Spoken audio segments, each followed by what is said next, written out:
একটি টেক্সট আমরা সেটা নিয়ে আলোচনা করছি। আসসালামু আলাইকুম। I got question about upcoming immigration changes like ILR pathway for refugee status people. I got refugee status on April 2024. Do you think existing refugee status people will be? এক্ষেত্রে আমি একটু বলে নিই যে আমরা জানি affected by the upcoming law. আপনার কোশ্চেনটা একটা চমৎকার কোশ্চেন, সেটা আপনি জানতে চাচ্ছেন।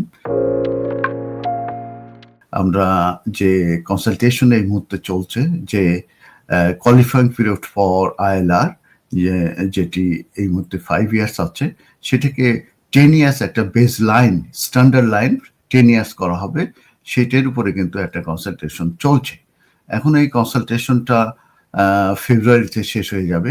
12th of ফেব্রুয়ারি হয়ে যাওয়ার পরে এটার উপরে অ্যাসেসমেন্ট হবে। যে কোশ্চেনগুলোর আনসার গেছে সেগুলোকে রিভিউ করা হবে, করে অ্যাসেসমেন্ট হবে। একটা হচ্ছে ইকোনমিক অ্যাসেসমেন্ট তারা করবে, আর একটা হচ্ছে রিস্ক অ্যাসেসমেন্ট করে। এই দুটো অ্যাসেসমেন্ট করার পরে তারা ডিসিশন নেবে এপ্রিলে যে এই কনসালটেশনের যে 10 ইয়ার্স হবে কি হবে না।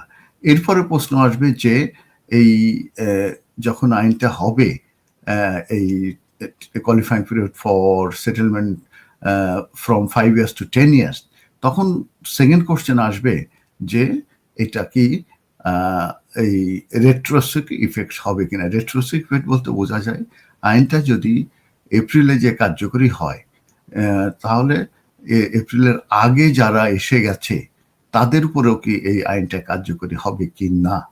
যদি এটা কার্যকরী হয় সেটাকে রেট্রোস্পেক্টিভ ইফেক্ট বলা হয়, আর যদি কার্যকরী না হয় তাহলে রেট্রোস্পেক্টিভ ইফেক্ট হবে না। তো আমি রিসার্চ করে যতটুকু দেখেছি সেটা হচ্ছে যে এই কনসালটেশন হবে, কনসালটেশন হওয়ার পরে তারপরে তারা ডিসিশন নেবে 10 ইয়ার্স হবে কিনা, এবং সেই 10 ইয়ার্সটা কার্যকরী হবে কাদের উপরে সেটা মূলত আবার ডিসিশন নেওয়া হবে ওই এপ্রিল মাসে, এবং তখনই মূলত জানা যাবে। আর হোম অফিস এবং গভর্নমেন্টের খুবই আন্তরিক ইচ্ছা সেটা হচ্ছে যে যারা সেটেলমেন্ট পেয়ে গেছে এবং যারা ইউ সেটেলমেন্ট স্কিমে আছে তারা বাদে আর সবাইকে এই আওতায় আনা হবে। এটি হচ্ছে গভর্নমেন্ট এবং আমাদের যে হোম সেক্রেটারি শাবান মাহমুদ তার ইচ্ছা।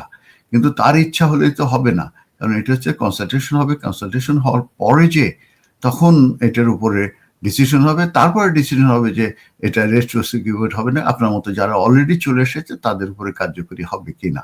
অথবা এই মুহূর্তে এটা বলা ডিফিকাল্ট হবে। আপনার জন্য এখন যেটা ফোকাস করতে হবে, এপ্রিল পর্যন্ত ধৈর্য ধরুন, অপেক্ষা করুন, দেখেন এই, আর সবাইকে বলুন আপনি নিজে এই কনসালটেশনে আপনি পার্টিসিপেট করুন এবং আপনার মতামত দেন যে না, রেট্রোস্পেক্টিভ ইফেক্ট হওয়া উচিত না, এটা 10 ইয়ার্স হওয়া উচিত না। এইভাবে আপনি কিন্তু ওই কোশ্চেনারি থাকবে কনসালটেশন, সেগুলো আনসার দিতে পারবেন। আপনিও তখন একটাতে পার্টিসিপেট করলেন। এইটা পরে যে এই এপ্রিলে যে মূলত ডিসিশন হবে, আপনাকে সেই পর্যন্ত অপেক্ষা করতে হবে। আমি এখন আপনাকে এই প্রশ্নটার উত্তর যেভাবে দিয়েছি এর বাইরে সরাসরি হ্যাঁ না আমি দিতে পারছি না। ধন্যবাদ আপনাকে।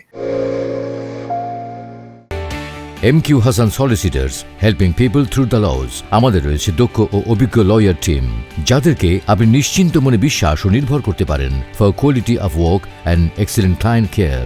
MQ Hassan Solicitors, managed and supervised by renowned and experienced solicitor Mohammad Kamrul Hassan. Immigration, asylum, human rights, divorce and lease সহ সকল ধরনের আইনি বিষয়ে সঠিক নির্দেশনা নিতে আজই যোগাযোগ করুন MQ Hassan Solicitors, 37 New Road, London E1 1HE.